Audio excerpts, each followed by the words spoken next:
2025-26 के वित्तीय वर्ष में कुल 539 करोड़ 41 लाख रुपए आए, जिसमें से 510 करोड़ से अधिक हमने व्यय किए और जो थोड़ी सी धनराशि अवशेष बची है वो आगे के 2 से 3 महीने में 100% व्यय हो जाएगी। तो हमारा पूरा जो 539.42 करोड़ जितना धन आया था वो 100% खर्च हो जाएगा।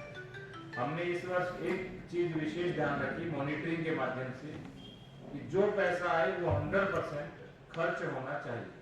यही कारण है चाहे नियोजन विभाग है, मत्स्य है, युवा है, दुग्ध है, पीडब्ल्यूडी है, डीआरडीए है, महिला कल्याण है, कृषि है, माध्यमिक शिक्षा है, गन्ना है, उद्यान है, ग्राम विकास है, लघु सिंचाई है, समाज कल्याण विभाग है, यह सिंचाई, बेसिक शिक्षा, बाल विकास, पशुपालन, पिछड़ा वर्ग, इन सभी विभागों में जितना बजट आया वो हमने 100% खर्च किया, यानी एक भी रुपया हमारा समर्पित नहीं हुआ है, वापस नहीं गया है। इसी क्रम में पर्यटन में 2 स्तर पे काम चल रहा है। एक जो 24 कोसीय परिक्रमा जिसकी वर्तमान लंबाई 52 किलोमीटर है वो बन रही है, जिसमें से 100 करोड़ रुपए हमारे पास आ गए हैं। प्रारंभिक चरण में हम एक्विजिशन करेंगे और जैसे एक्विजिशन पूरा होगा उसके बाद आगे जो कंस्ट्रक्शन की धनराशि है वो भी आ जाएगी। दूसरा इसका जो चरण है वो जो संभल के विभिन्न तीर्थ स्थल हैं उनके लिए पूरे वर्ष में कुल 39.53 करोड़ रुपए आए, यानी 39.5 करोड़ आए, जिसमें से 16 करोड़ अवमुक्त हुए हमारे, और जितने अवमुक्त हुए वो सारी की सारी धनराशि हमने संबंधित एजेंसियों को या तो दी है या टेंडर प्रक्रियाधीन है उनको दे दी जाएगी और 100% खर्च किया जाएगा। इस तरह से कुल हमारे 16 तीर्थों के लिए 39.5 करोड़ रुपए आए।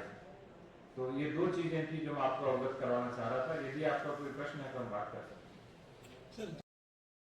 दो तरह से होता है ये।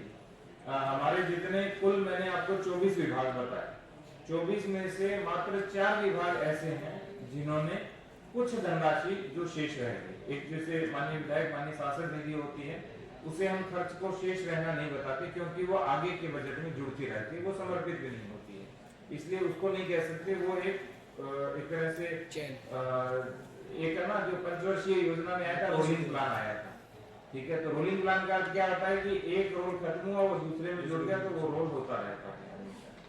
और दूसरा जो है हमारा जो माइनॉरिटी डिपार्टमेंट है, इसमें धनराशि समर्पित नहीं हुई है लेकिन कुछ धनराशि अवशेष है जो शासन से आएगी जिसको हम खर्च करेंगे।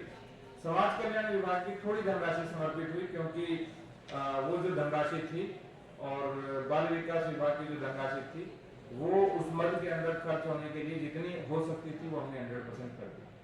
तो इस बार हमने प्रयास किया कि 90% से अधिक धनराशि हमने खर्च किया, जो आया पैसे वो खर्च किया। और हमने पहले ही कह दिया था कि यदि शासन से जनपद के विकास के लिए 1 रुपया भी मिला है तो वो भी पूरी तरह खर्च हो, क्योंकि वो जनपद के लोगों के काम है। और यही माननीय मुख्यमंत्री महोदय के माध्यम से निर्देश थे कि जो पैसा आए तो एक पैसा व्यय होना है। इसमें सर लैप्स थोड़ी हुआ होगा? नहीं, लैप्स नहीं हुआ है। जैसे किसी विभाग में जिस विभाग में बजट ज्यादा आ गया या उस योजना के अनुरूप हमारे यहाँ बजट सैचुरेट हो गया है, वो सारा का सारा समर्पित हो जाता है। लेकिन इन जनरल जो हमने आपको बताया कि कुल 24 में से 20 विभागों ने 100% बजट को व्यय किया।